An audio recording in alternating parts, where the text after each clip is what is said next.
शिव कथा कहती है आत्मा लिंग है और उस आत्मलिंग को जिस दिन हमने जान लिया है, हम कहते हैं कि भगवान के मंदिर में जाते हैं, जब शिव जी के मंदिर में जाते हैं, भगवान का भजन करने जाते हैं, दर्शन करने के लिए जाते हैं, जब भगवान के मंदिर में पहुंचते हैं क्यों कहते हैं कि लोग कि गुरुजी एक लोटा जल और सारी समस्या का हल, ऐसा कैसे हो सकता?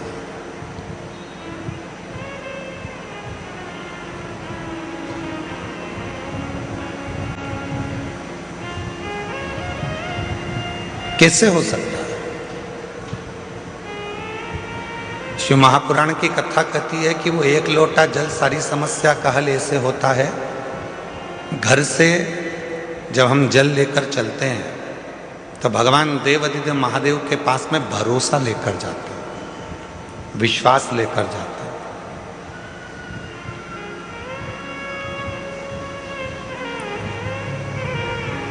ये आत्मलिंग जब शिवलिंग के सामने जाता है और आत्मलिंग और शिवलिंग के बीच में जो जल चढ़ाया जाता है, जो जल चढ़ता है, वो आत्मलिंग और शिवलिंग के विश्वास को, भरोसे को दृढ़ कर देता है।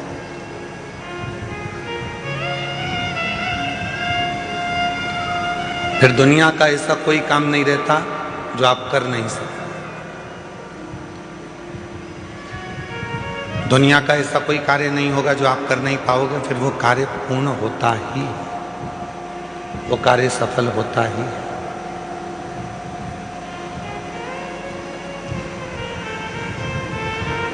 एक सुंदर चरित्र,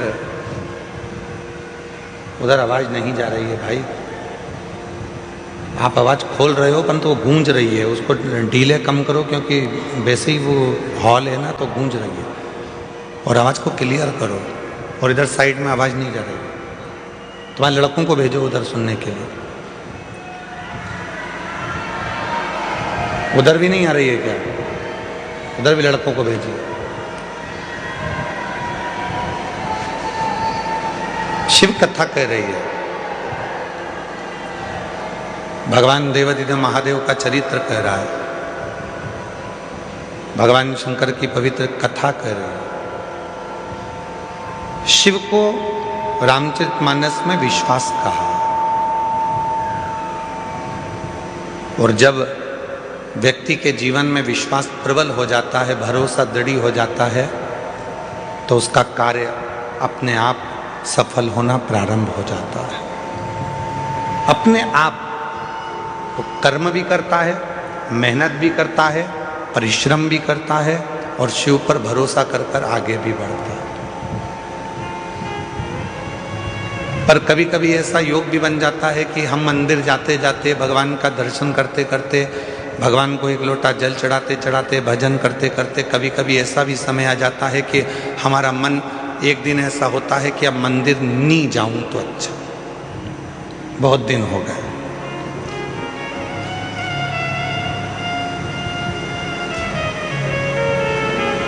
रोज कथा सुनते हो,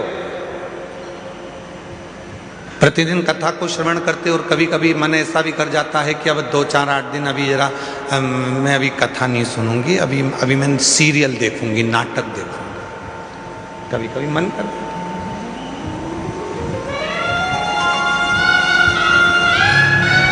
रोज ही तो सुनते हैं, प्रतिदिन तो श्रवण करते हैं। तो अब मैं कथा ना सुनकर मैं नाटक देखूंगी, सीरियल देखूंगी। आवाज गूंज रही है, खींच के बोलना पड़ रहा है, आवाज को क्लियर करो। आवाज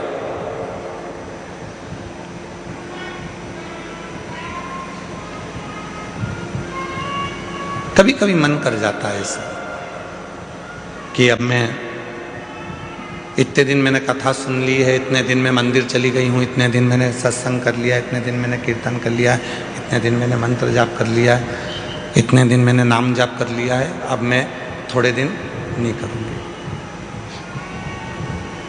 क्यों? कभी आपने विचार करा कि ऐसा मन में भाव क्यों आ जाता है?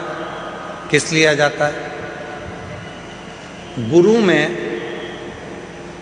और भगवान में एक बहुत बड़ा अंतर है। गुरु में और परमात्मा में एक बहुत बड़ा अंतर है। गुरु में और ईश्वर में एक बहुत बड़ा अंतर है। गुरु में और भगवान में एक बहुत बड़ा अंतर है। गुरु का काम है आपको मंदिर तक भेजना।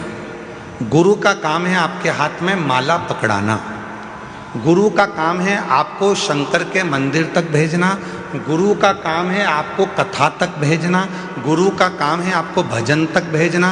गुरु का काम है आपको मंदिर तक भेजना। और परमात्मा का काम क्या है? भगवान का काम क्या है? बिल्कुल इसके विपरीत। गुरु क्या करेगा? माला पकड़ाएगा। भगवान क्या करेगा? माल पकड़ा के माला छुड़ा देगा। गुरु क्या करेगा? मंदिर पहुंचाएगा। भगवान क्या करेगा? मंदिर से दूर हटाएगा। भगवान क्या करेगा? तुम्हें मंदिर से दूर भगाएगा। क्यों? अगर यह मंदिर आता रहेगा तो मुझे देते रहना पड़ेगा, इसलिए इसको एक बार में इतना दे देता हूं कि ये व्यस्त हो जाएगा, इतना व्यस्त हो जाएगा कि मंदिर आना छोड़ देगा तो मैं इसको देना छोड़ दूंगा। और गुरु क्या करा है? मंदिर जा। गुरु क्या करा है? एक लोटा जल चढ़ा। गुरु क्या करा है? माला पकड़। गुरु क्या करा है?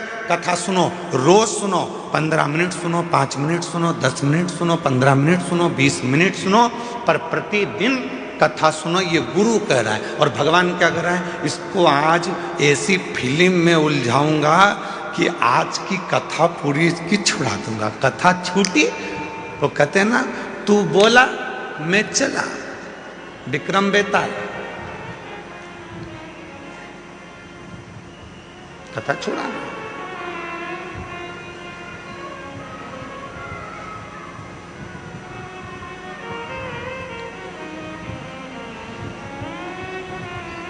गुरु मंदिर भेज रहा है, गुरु शिवालय तक भेज रहा है, गुरु परमात्मा के पास भेज रहा है, गुरु सत्संग में भेज रहा है, गुरु परमात्मा की भक्ति में भेज रहा है। और परमात्मा मंदिर को छुड़ा रहे हैं, माला छुड़ा रहे हैं, सत्संग छुड़ा रहे हैं, भजन छुड़ा रहे हैं। अगर ये भजन करता रहेगा, सत्संग करता रहेगा, नाम जाप करता रहेगा, स्मरण करता रहेगा तो मुझे देते रहना पड़ेगा। वो छुड़ा रहा।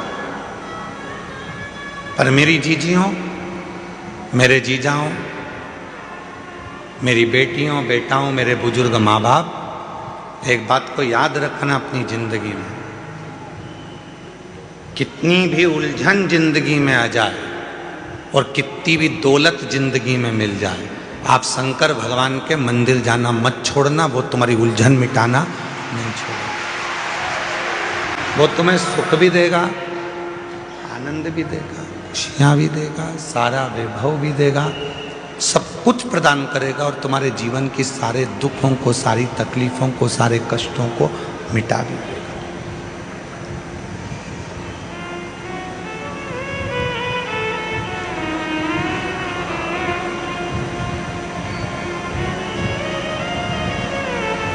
दूसरे पर करा हुआ भरोसा टूट सकता है, पर परमात्मा पर करा हुआ भरोसा कभी नहीं टूटता, कभी।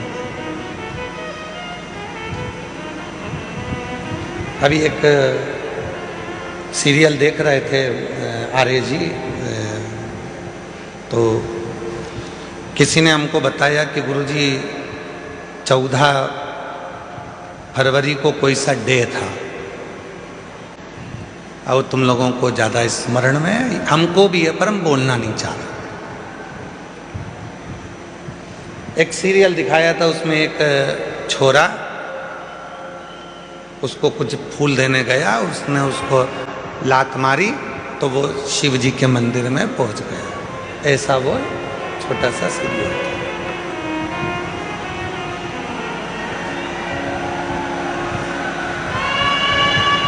तुम्हारे लड़कों को भेजिए, उधर आवाज नहीं जा रही है।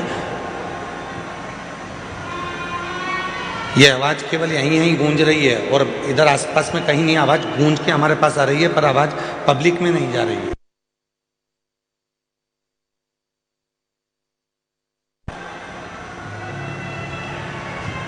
तो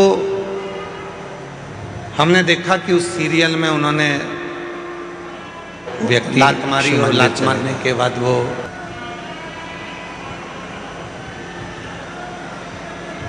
शिव कथा कर रही है, भगवान देवाधिदेव महादेव का चरित्र कह रहा है, भगवान शंकर की कथा कर रही है कि दूसरा कोई व्यक्ति हमको लात के पास में जाए, ये ठीक नहीं है। शिव महापुराण की कथा कहती है कि इस मन को शंकर से ऐसा जोड़ लो कि किसी की सामर्थ्यता ना हो तुम्हें लात मारने की, किसी की सामर्थ्यता।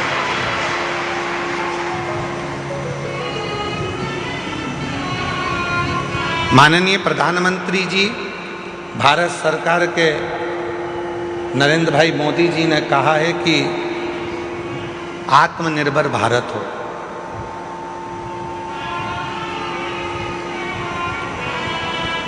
क्यों कहा आत्मनिर्भर भारत का? फिर आवाज गूंज के आ रही है, आवाज आसपास की आवाज खोलिए। पता नहीं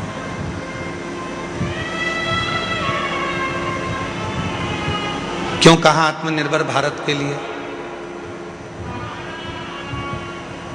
आत्मनिर्भर भारत के लिए इसलिए कहा कि वो भी जानते हैं जब हम अपना खुद का कोई कार्य करेंगे, खुद की फैक्ट्री डालेंगे, खुद का कोई कार्य करेंगे, तो किसी दूसरे देश की हिम्मत नहीं होगी हमको ठोकर मारने की, बल्कि हम उनको ठोकर मार देंगे।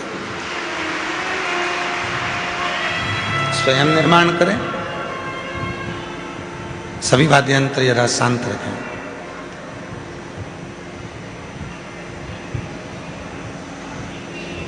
स्वयं निर्माण करें।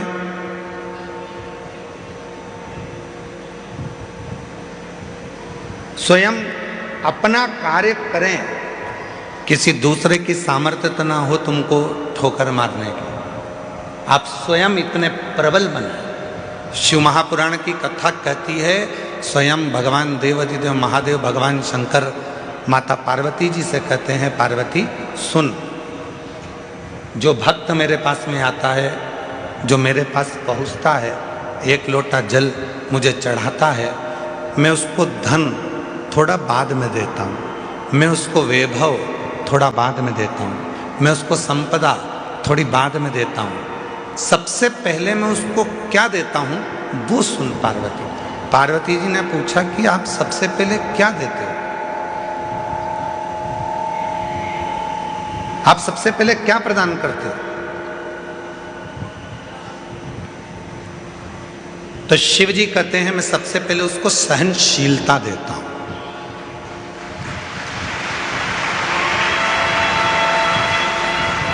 आज के जमाने में व्यक्ति के पास सहनशीलता नहीं है।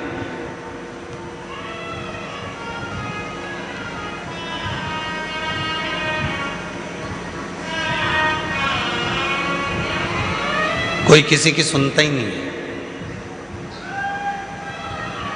आज के व्यक्ति के पास सहनशीलता खत्म हो गई। हमने पहले भी कथा में कहा था, आज फिर कहते हैं।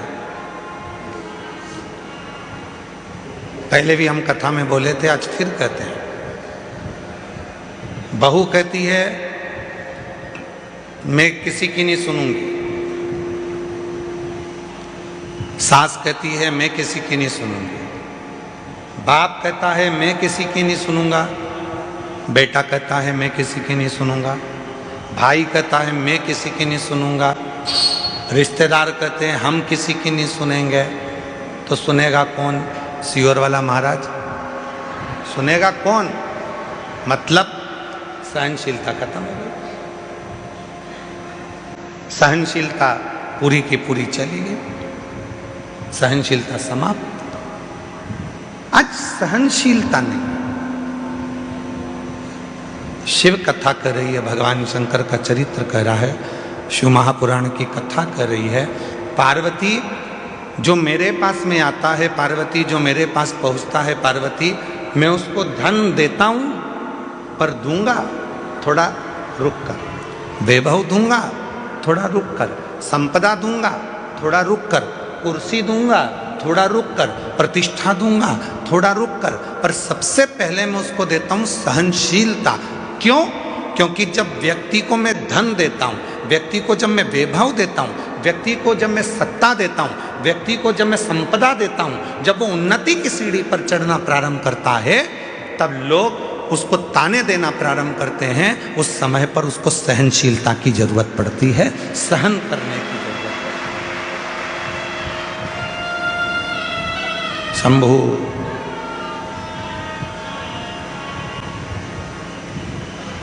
तब उसको सहनशीलता की जरूरत पड़ती है।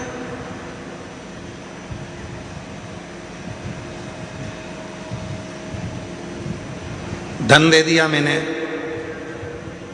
और उससे सहन ही नहीं हुआ। कई लोग ऐसे भी हैं जिनको ज्यादा दिख जाता है तो हार्ट अटैक आ जाता है।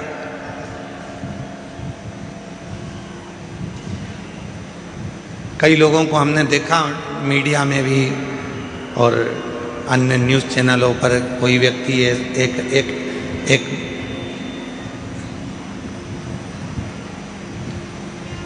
विधायक जी चुनाव लड़े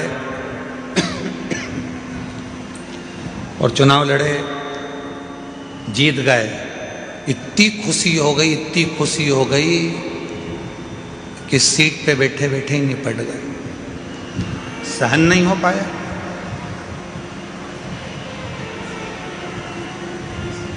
सहनशीलता ही नहीं रही।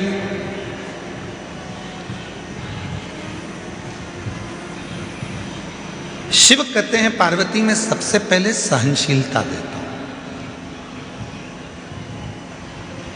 आप जब शिव जी के मंदिर जाना चालू करेंगे, भगवान शंकर के मंदिर में जाना चालू करेंगे, शिव जी को एक लोटा जल चढ़ाना प्रारंभ करेंगे, तो शंकर भगवान सबसे पहले आपको सहनशीलता देंगे। तू मेरे मंदिर में आएगी, झाड़ू लगाएगी, पोछा लगाएगी, साफ करेगी, दुनिया के लोग तुझे ताना देंगे, आड़ा टेढ़ा कहेंगे, अपशब्द कहेंगे, तुझे सहन करना आना चाहिए।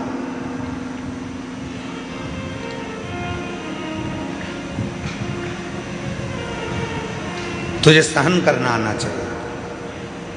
इसलिए शिव सबसे पहले देते हैं तो सहनशीलता देते हैं, शंकर भगवान देते हैं तो सबसे पहले सहनशीलता देते हैं, सहनशीलता। और आज शिवरात्रि है, देवादिदेव महादेव की वो रात्रि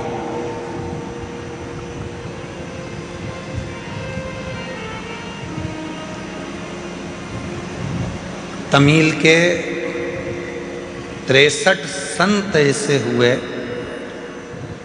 63 संत तमिल के ऐसे हुए हैं जिन्होंने इस शिवरात्रि पर भगवान शंकर का साक्षीकरण कर कर भगवान शिव का दर्शन पाया है। अब जब भारत की भूमि के मनुष्य के रूप में जन्मे हुए वो 63 संत, वो 63 साधु, वो 63 सन्यासी, वो 63 साधारण गृहस्थी जब भगवान शिव का दर्शन कर सकते हैं, तो इस शिवरात्रि पर जब हम और आप भगवान शंकर की अविरल भक्ति को धारण करेंगे तो क्या शिव का दर्शन नहीं होगा? क्या भगवान शंकर का दर्शन नहीं होगा?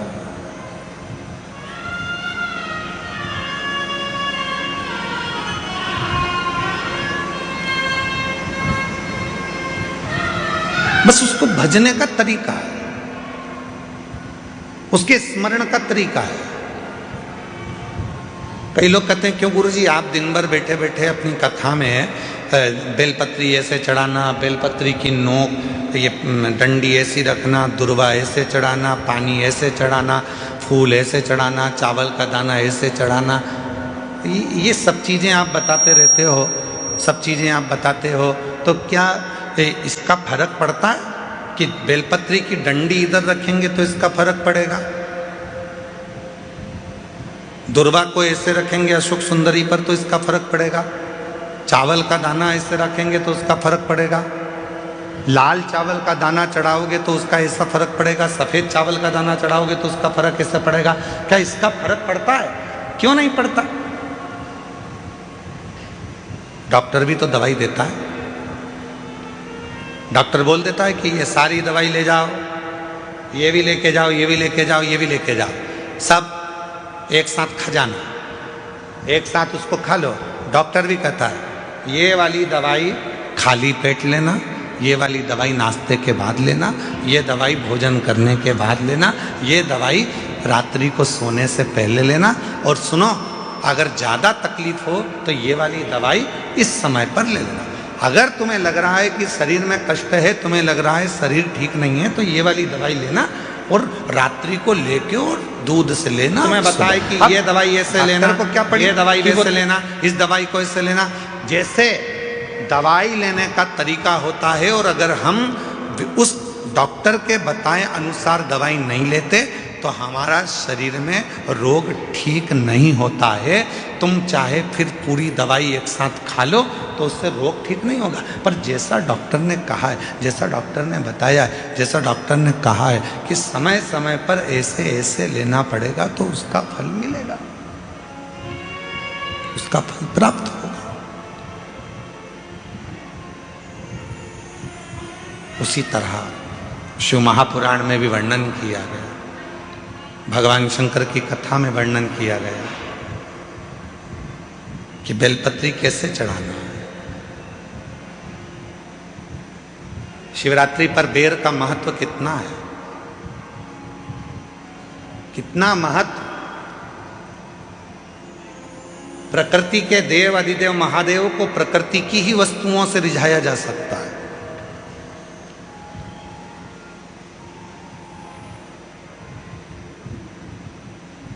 उनको रिझाने के लिए बहुत आडंबर की जरूरत नहीं पड़ती है।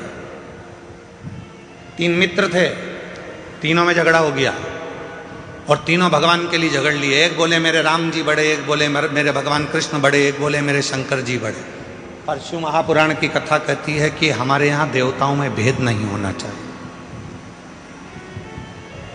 हमारे सारे देव एक है। किसी देवता के लिए ये नहीं कह सकते कि ये बड़ा है, ये छोटा है, ये बड़ा है, वो छोटा। ना ना ना, हमारे लिए सब बड़ा, सब की सब।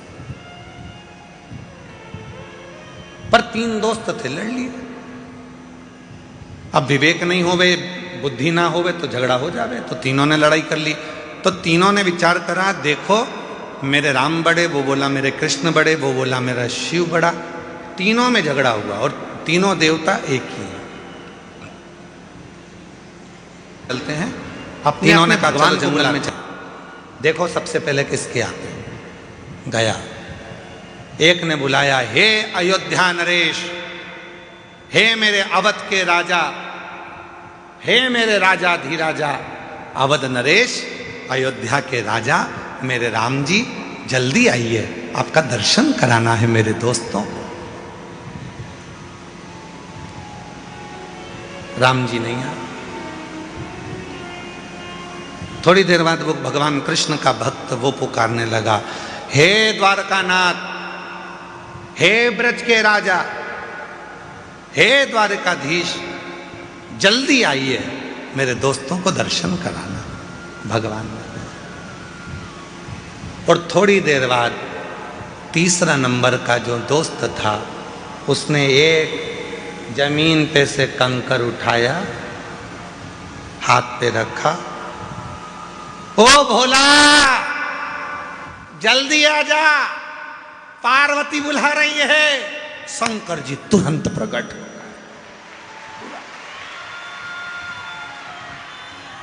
थोड़ी देर बाद भगवान जा रहे थे रथ पर, सेना साथ थी, पूरी सेना साथ में पहुंचे। लड़के ने कहा राम जी से, प्रभु इतनी देर से आए? भगवान बोले तूने क्या कहा? हे अवध के राजा। राजा आता है तो कोई ऐसे ही आ जाता है क्या?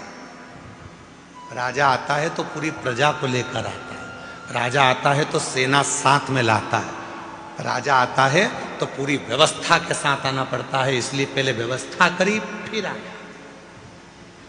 फिर उसने दूसरे ने कहा भगवान कृष्ण से, प्रभु आप इतनी लेट आए। भगवान बोले तूने क्या कहा था? हे ब्रज के राजा, हे द्वारका के राजा, पधारो। अब राजा आएगा तो पूरी साज से आएगा, तो मुझे कपड़े वपड़े चेंज करके फेटा मेटा बांधकर पूरी सेना के साथ चलना पड़ता है। पूरी सेना के साथ चलूंगा। अगर तू बोलता हे राम, आईने कहा अवध के राजा राम आइए, हे अवध नरेश आइए, तो अवध नरेश के रूप में आए। तू बोलता है मेरे गोपाला, हे मेरे कानूड़ा, हे मेरे कन्हैया आइए, मैं तुरंत आ जाता। तूने कहा हे द्वारकाधीश, हे ब्रज के राजा आप आइए, तो मुझे राजा जैसा ठाट लेकर तो आना पड़ेगा, राजा जैसा ठाट रखना पड़ेगा। हम कई बार अपनी कथा में वर्णन करते हैं कि जितने भी यजमान बने हैं ना, इन यजमानों से कहते हैं कि कभी भी तुम ये विचार मत करना कि तुम जजमान,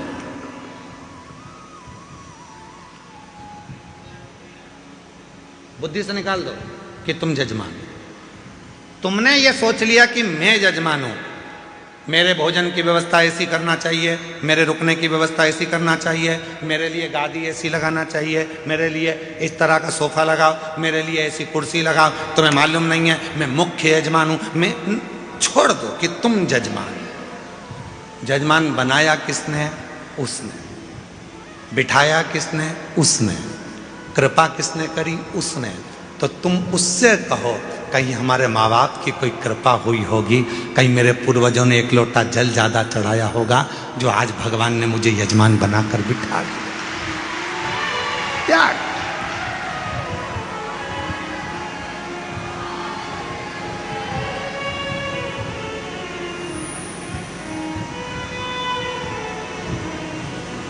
अरे जी रघुवंशी जी, यहाँ जितना भोजन चलता है, पीछे जो भंडारा चल रहा है जिसमें 1 से 1.25 लाख लोग रोज भोजन करते हैं प्रतिदिन,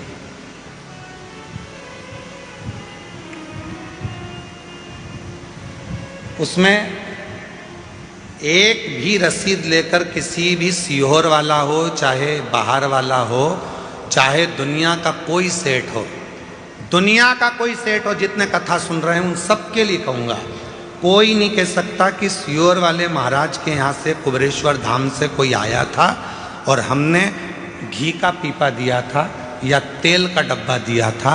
ये सारा की सारा भंडारा भोले बाबा चलाते हैं और भोलेनाथ के भक्त चलाते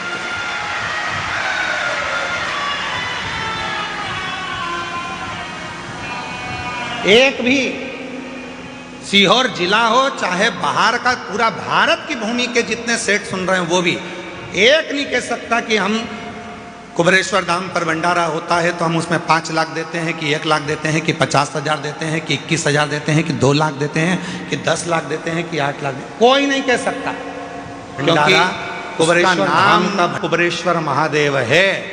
जब वो लक्ष्मी को भी लक्ष्मी देते हैं, नारायण को भी लक्ष्मी देते हैं और कुबेर को भी कुबेर का खजाना देते हैं, तो वो अपना भंडारा खुद करता है, स्वयं चला, स्वयं। उसको करने वाला वो स्वयं होता है। और मैं कहूँगा आपसे कि कहाँ से छाछ आ रही है, कहाँ से दूध आ रहा है, कहाँ से घी आ रहा है, कहाँ से आटा आ रहा है, कहाँ से चावल आ रहा है, कहाँ से दाल आ रही है और कहाँ से भोजन बनाने वाले भोजन बना रहे हैं, ये अपनी सामर्थ्यता से परे है। वो गाड़ी भरकर मंगवाता भी रहता है, खिलाता भी रहता है। गाड़ी भेजने वाले की गाड़ी पर लिखा रहता है कुबेरेश्वर बाबा ने भेजा है, और लेने वाला भी कुबेरेश्वर नाथ ही है, पर उस पर उसकी पर्ची नहीं होती, उस पर नाम नहीं होता। सब्जी भेजने वाला सब्जी भेजता है, उस पर लिखा होता है कुबेर भंडारी का दिया भंडारी के पास जा रहा है, पर उस पर नाम नहीं होता, नाम नहीं होता। चल रहा, चला रहा। सीहोर का गांव, सीहोर का शहर, सीहोर के आसपास का कोई नगर, बड़ी बड़ी सिटियां, इंदौर, भोपाल, मुंबई, पुणे, पूरे भारत के जितने सेठ हैं, किसी सेठ के पास में कोई रसीद पावती या चंदा लेने के लिए विठलेश सेवा समिति कभी नहीं जाती। जिसको मेरा बाबा देता है वो झोली भर कर लाता है, यहाँ लुटा कर चले जाता है और बाबा का भंडारा हो जाता है। और उस विश्वास से कह रहे हैं, आप आयो, जितने श्रोता इस पंडाल में बैठे हैं और 3 पंडाल पीछे के, चौथा, 5वां और भी जो लोग मंदिर प्रांगण में, धर्मशालाओं में, रोडों पर और ग्राउंड में जहां जहां बैठे हैं, विश्वास के साथ कहता हूं, आज शिवरात्रि के दिन, अगली शिवरात्रि तक मेरा बाबा आपको भी इतना देगा कि आप झोली भरकर यहां पटक कर जाओगे। इतना देगा कि झोली भरकर तुम पटक कर जाओगे। आन दो, घी के पीपे उतरने दो, तेल आने दो, आटा आने दो, चावल आने दो।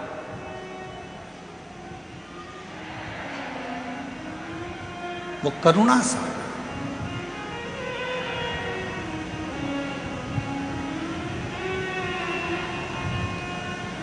कैसे करता है, कैसे कराता है, वो जानता है। हमारे छोटे भाई विनय मिश्रा जी थोड़ा सा टेंशन ले लेते हैं कभी कभी। आपने बोला है कि व्यवस्था होना है और आप फोन पर बोल दिए कि कल प्रसाद में ये बनना है, होगी एकदम हलवाई की टांग टूट गई। हमारे जो हलवाई हैं देवघर गए थे तो देवघर में उनका टांग टूट गया, एक्सीडेंट हो गया था। कोई बाइक वाला उनको रात के समय, वो मंदिर जा रहे थे, ठोक के चले गए। पाँव अभी तक ठीक नहीं हुआ। सामान कैसे बनेगा, भंडारा कौन बनाएगा? हमने कहा उसका नाम भंडारी है, कुबेर भंडारी। भंडारा भी वही बनाएगा और खिलाएगा भी वही, चलाएगा। हलवाई आए, भाव सर जी कहने लगे गुरुजी पाँव का ऑपरेशन का बोला है। हमने कहा डॉक्टर से बोल दो कि कल ही ऑपरेशन कर दे। जाऊं मैं? हाँ। कहाँ करवाना है? तो कहा उज्जैन कराना है। तो मैंने कहा उज्जैन चले जा। हम बोले उज्जैन। शाम को प्रदोष की आरती कर कर आए थे। बेलपत्री हमारे विकास महाराज हमको दिए थे, हम रोज वो बेलपत्र खा रहे थे। उसमें से एक बेलपत्ती का टुकड़ा उनको दे दिया कि एक टुकड़ा तुम खा लो, कल ऑपरेशन कराना है तो बाबा कृपा कर देगा। ऑपरेशन वाले डॉक्टर के पास गए तो उसने कहा ऑपरेशन की जरूरत नहीं, तुम्हारी हड्डी टूट गई है। आज भी वही हलवाई भाव सर जी लंगड़ते लंगड़ते आज भी पूरी तरह से चलते चलते पूरा भोजन बना रहे हैं और कह रहे हैं पाँव में कोई कष्ट नहीं। प्रभु आपकी कृपा से सब काम हो रहा है, करते हो भोले बाबा मेरा नाम हो रहा है।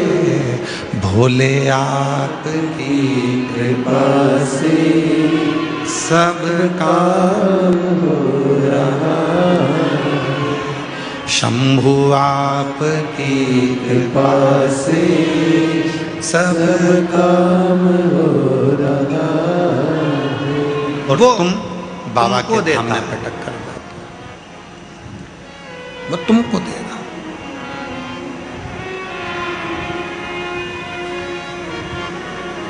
और मैं बताना चाहूंगा आपको, धाम से 1000 बच्चे शिक्षा अध्ययन कर रहे हैं।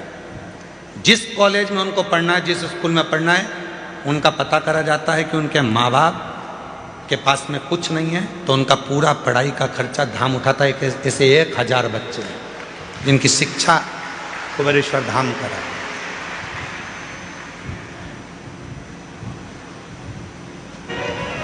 शिव कर रहा है, शिव करा रहा है और शिव करने वाला। और आपसे भी निवेदन करेंगे, आपके गांव में, आपके नगर में कोई हमारा बिठले सेवा समिति की रसीद लेकर कोई 1000 कह दे कि सीवर वाले महाराज के यहाँ से आए चंदा दो, तो उसको ले जाके थाने में बंद करा देना। आता ही नहीं कोई, जाता ही नहीं इस धाम से कोई। कि दुनिया जिसके यहाँ तुम्हारे मांगने के लिए जाएगा, किस लिए जाएगा? सारी दुनिया यहाँ जोली फैलाती है। अरे तेरा ही दिया मैंने खाया पिया है, तेरा शुक्रिया है, तेरा शुक्रिया है। मुझे भोले बाबा बहुत दे दिया है, तेरा शुक्रिया। ये जायदाद दी है, औलाद दी है, मुसीबत में हर वक्त हिम्मत तेरा ही दिया मैंने, खाया पिया है तेरा शुक्रिया है, तेरा शुक्रिया। ये उसका दिया हुआ है, किसी दूसरे का नहीं। और तेरा तुझको अर्पण।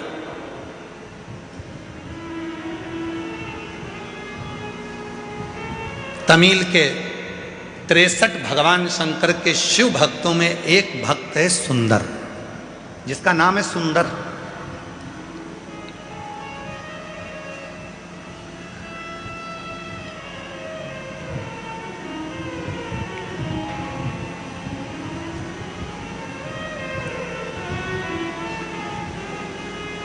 ये कथा उस व्यक्ति के लिए है जो लोग कह देते हैं कि सीहोर वाले महाराज के जितने भक्त हैं शंकर जी के, कभी कभी बिना नहाए मंदिर में आ जाते हैं, ये उनके लिए है।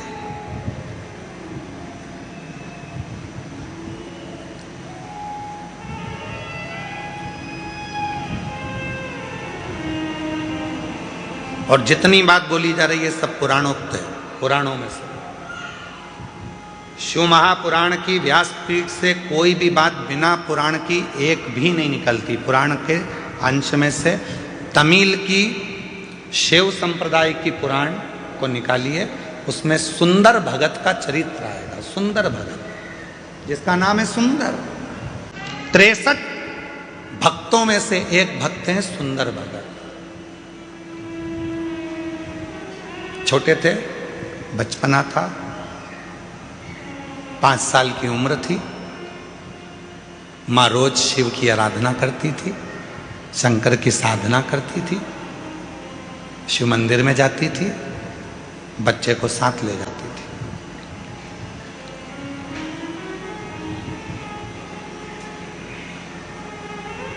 बच्चे को साथ ले जाती और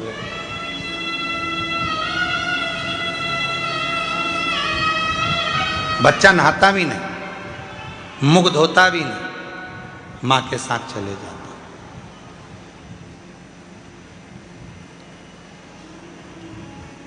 मंदिर में भगवान को एक लोटा जल चढ़ा देता मां के साथ। 5 वर्ष की आयु है बच्चे की, सुंदर 5 साल का। मां की शिव भक्ति प्रबल है। हम क्यों कहते हैं कि अपने बच्चों को शिवालय तक भेजो? जिस घर के बच्चे शंकर जी के मंदिर की सीढ़ी चढ़ना चालू हो जाते हैं, उस घर के बुढ़े कभी वृद्धाश्रम की सीढ़ी नहीं चढ़ते हैं, नहीं चढ़ेंगे, क्योंकि उनके अंदर संस्कार उत्पन्न होता चले जाता है, दया आती चली जाती है, श्रद्धा आती चली जाती है, विश्वास बढ़ता चले जाता है, भाव बढ़ता चले जाता है, भाव बढ़ता।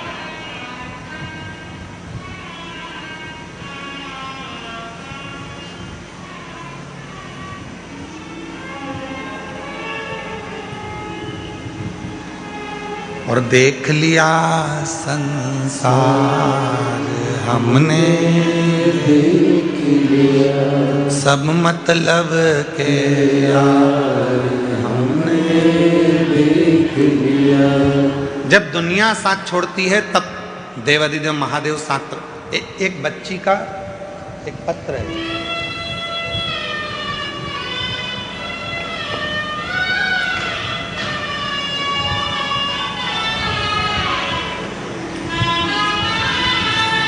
इस लड़की का फोटो देखिए, बेटी का।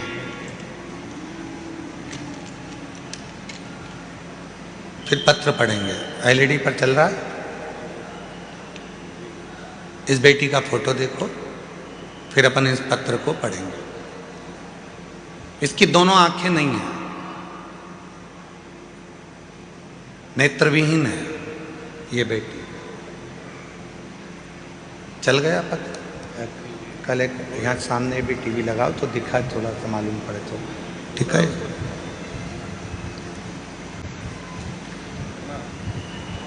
मेरा नाम लालसा देवी है।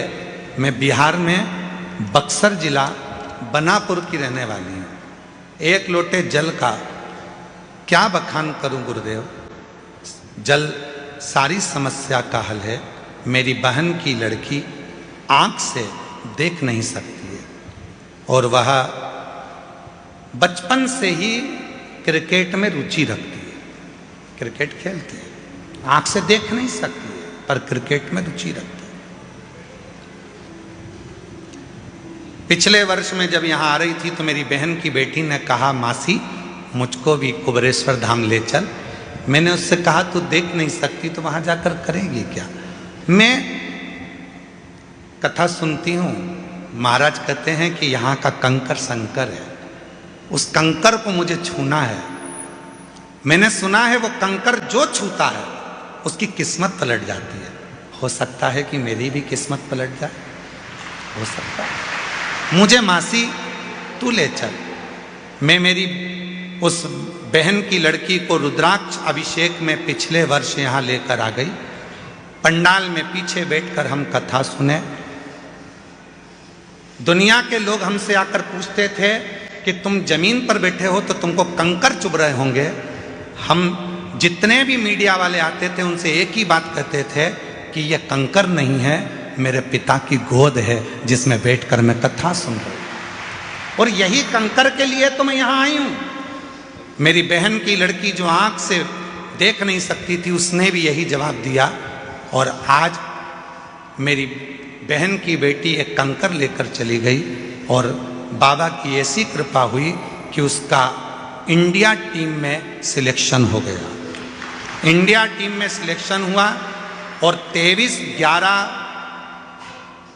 बाबा की ऐसी कृपा हुई, 23/11/2025 को फाइनल मुकाबले में इंडिया और नेपाल के बीच में जो मैच हुआ, ब्लाइंड क्रिकेट T20 में विश्व कप चैंपियन के रूप में वो बेटी जीत गई। ब्लाइंड क्रिकेट T20 विश्व कप मैच में वो बेटी जीत गई, जिसका फोटो आप देख रहे हो, जिसका फोटो हम लगाया गया, जो अपनी मासी से आए हैं। आ जाओ आ जाओ आ जाओ। बेटी नहीं आई है ना? हाँ, इसमें लिखा है अपने बेटी अभी आई नहीं है। आप आ जाओ, जो पत्र लाए हैं आ जाओ, आ जाइए। गुरुदेव, यहाँ का कंकर शंकर है। अभिमाननीय हमारे बीच में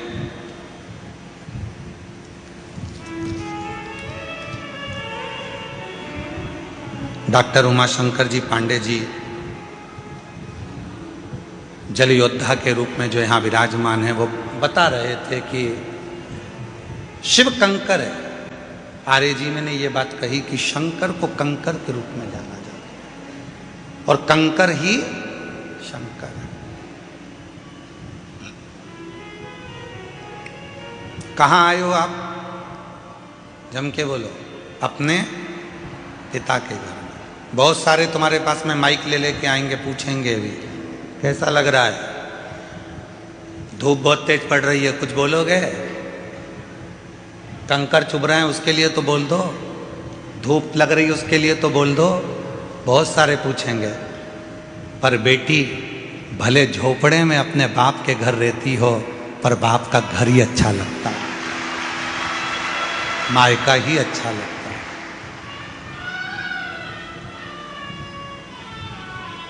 पूछेंगे लोग, आएंगे।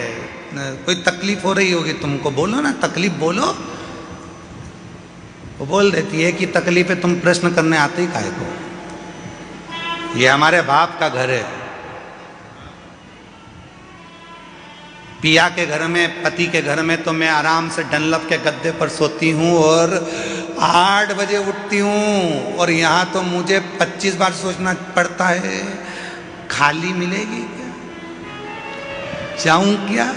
अभी कितनी बज गई? 4 बज गई, 3 बजे आवाज आना चालू हो गई, चोरों से सावधान, अपना सामान संभाल के रखना, बच्चों का हाथ पकड़ कर रखना, सूचना मिलना चालू। उठ गए, जाग गए। पिता का घर है ना, समय की कोई गणना नहीं। स्मरण किया। एक पत्र और देखिए, बड़ा बड़ा सुंदर है ये पत्र, तो सुंदर है। एक पत्र देखिए, मेरा नाम प्रीति सिंही, मैं बिहार राज्य के मधेपुरा राज्य की रहने वाली हूँ। पिछले साल कुबेरेश्वर धाम पर रुद्राक्ष के लिए बाबा का रुद्राक्ष महोत्सव करने के लिए आई थी। हम जानते हैं यहाँ पर बाबा का रुद्राक्ष उत्सव में नहीं मिलता, फिर भी हम रुद्राक्ष महोत्सव में कंकर शंकर के लिए आए थे। यहाँ की भूमि पर कंकर पर बैठकर भी जो कथा सुनी जाती है उसमें शंकर का प्रतिबिंब। हमने कथा सुनी। मेरा लड़का 6 साल का है, वो बचपन से न चल सकता है, न बोल सकता है, न हाथ पैर से काम कर सकता है। हम बेटे को लेकर आए थे, बेटे को सुलाकर कथा सुनवाई थी। बाबा की कृपा से यहाँ की मिट्टी रोज मेरे लड़के को लगाती थी। डॉक्टर ने विकलांग का सर्टिफिकेट दे दिया था। आज छाती ठोक कर कहती हूँ, अब मेरा बेटा चलता भी है, मंदिर जाता भी है, बोलता भी है और बाबा का भजन भी करता है। आज मेरा बेटा बोलता भी है, चलता भी है, मंदिर भी जाता है, शिव को जल भी चढ़ाता है। मेरा नाम प्रीति सिंह, बिहार राज्य के मधेपुरा राज्य की रहने वाली हूँ। कहीं बैठी हैं तो हाथ हिला सकती हैं। अगर कहीं बैठी हो, आप ही हैं, ऐसे हाथ हिला दो एक बार, वापिस हाथ हिलाओ एक बार, वापिस हाथ हिला दो जीजी। हाँ ठीक है, आ जाइए, बेलपत्र ले जाओ, आ जाओ। मैं शिव को नमन करने के लिए आई हूं। क्या 1 साल में मेरा बाबा मेरे बेटे को चला सकता है? वो शिव है। तेरी कृपा बिना ना हिले एक भी लेते हैं श्वास, तेरी कृपा से तनु तनु बखान क्या करूं मैं, राखों के का चपटी भभूत में खजाना कुबेर का, मुक्ति द्वार ओमकार तू, भोले ओमकार तू, आयो शरण तिहारी शंभु कार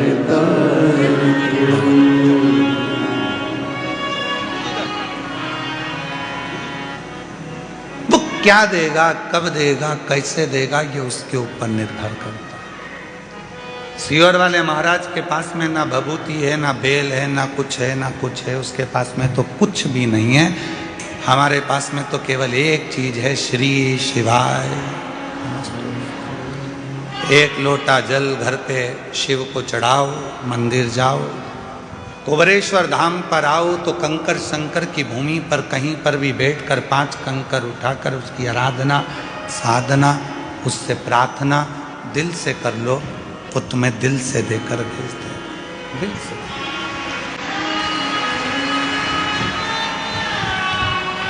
वो दे देगा। और जब मन से यदि कोई कहा जाए, प्रार्थना करी जाए तो वो देता है। विश्वास, भरोसा, भरोसा।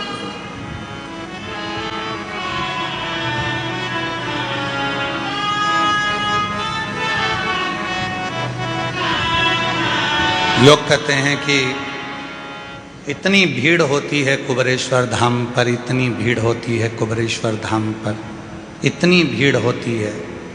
हर बार सोचते हैं कि इस साल अगर भीड़ कम होगी तो मैं कथा में जाऊंगी, थोड़ी भीड़ कम होगी तो कथा में जाऊंगी। सोचते सोचते सालों निकल जाते हैं। बाबा तुझे खुद यहाँ आने ही नहीं देता है, क्योंकि उसको मालूम है आएगी तो देना पड़ेगा। मेरे बाबा को मालूम है आएगी तो देना पड़ेगा। निमंत्रण पत्रिका उसी के यहाँ दी जाती है जिसके यहाँ पर बहन बेटी को उसी को शादी में बुलाया जाता है जिसको बाद में साड़ी, मिठाई का डब्बा, लिफाफा देकर भेजना पड़े। बहन बेटी को बुलाया है तो देना तो पड़ेगा। तुम कौन हो? उस बाप की बेटी। तुम कौन हो? उस बाप के दामाद। तुम कौन हो? उसके नाती पंती। तुम कौन हो? उसकी औलाद। और तुम आए हो अपने बाप के घर, तो लिफाफा तो वही देकर विदा करेगा ना, वही देकर भेजेगा। ऐसे कई लोग हैं जो सोचते हैं थोड़ा थोड़ा रुद्राक्ष उत्सव में बहुत भीड़ होती है, थोड़ी कम हो जाए ना तब मैं जाऊंगी, बैठूंगी, वहां जाऊंगी, बैठूंगी, प्रार्थना करूंगी बाबा से, निवेदन करूंगी बाबा से। पर ये रुद्राक्ष महोत्सव का मौका साल में एक बार मिलता है। अपने बाप के पास बैठकर फुलेरा दूज, शिवरात्रि, बाबा से प्रार्थना करने का मौका ये बार बार नहीं मिलता। ये संजोग, ये रुद्राक्ष महोत्सव दो चीज़ों को देखकर रखा जाता है, एक महाशिवरात्रि, दूसरी फुलेरा दूज। इसका जहाँ संजोग बनता है फुलेरा दूज और शिवरात्रि को, उसमें भी ये देखा जाता है कि कथा के दूसरे दिन शिवरात्रि पढ़ना चाहिए, और उसमें ये देखा जाता है कि मध्य में फुलेरा दूज पढ़ना चाहिए। जब यहाँ बैठा हुआ एक एक व्यक्ति जब बाबा से प्रार्थना करने के लिए आए तो यहाँ से खाली ना जाए। जब यहाँ से जाए तो बाबा 3 महीने में उसकी झोली भर दे। ये देखा जाए, होती है।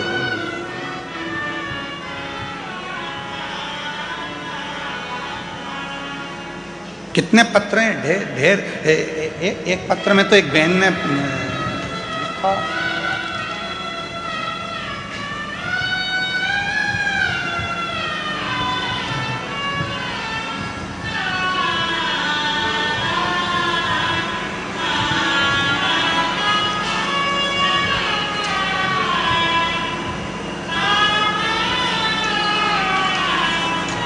दिग्विजय सिंह, गांव जालीनेर, जिला रतलाम, मध्य प्रदेश से हैं। कहीं बैठे हों तो हाथ हिला सकते हैं। दिग्विजय सिंह, गांव जालीनेर, जिला रतलाम, मध्य प्रदेश का निवासी हूँ। कहीं बैठे हों तो हाथ हिला सकते हैं और बेलपत्र लेने के लिए आ सकते हैं। कहीं बैठे हैं तो हाथ हिला सकते हैं। मेरी बेटी वंशिका जो 13 वर्ष की है, वह बचपन से विकलांग थी। शब्द देखिए, बचपन से विकलांग थी।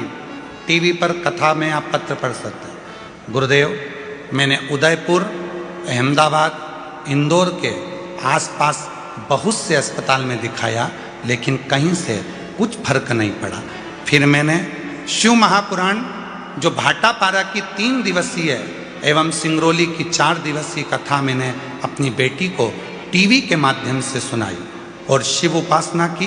तभी मेरी बेटी के हाव भाव में फर्क दिखने लगा और फिर मैं उसको लेकर बाबा कुबरेश्वर धाम आ गई। वहाँ रुद्राक्ष महोत्सव था। रुद्राक्ष महोत्सव में अपनी बेटी को लाकर कथा श्रवण कराई। बाबा, ऐसी बाबा ने कृपा कर दी, बेटी को यहाँ का मिट्टी और बाबा का भाव से नमन करवाया, कथा श्रवण कराई।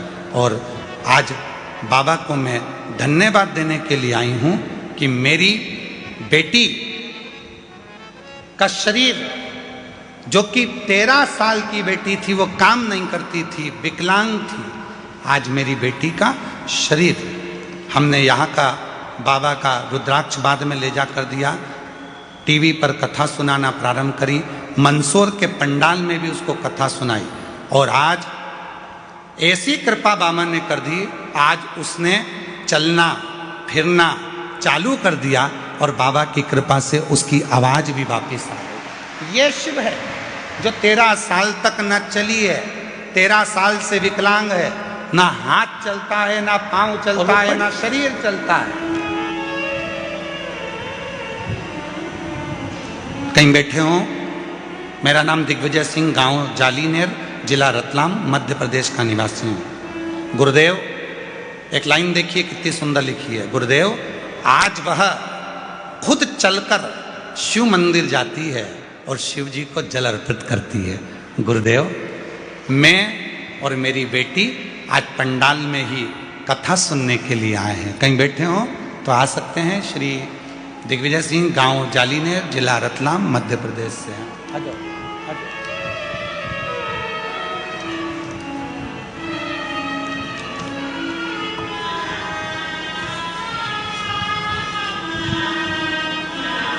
ये जो बच्चा आ रहा है, 6 साल का बच्चा, डॉक्टर ने विकलांग का सर्टिफिकेट दे दिया था।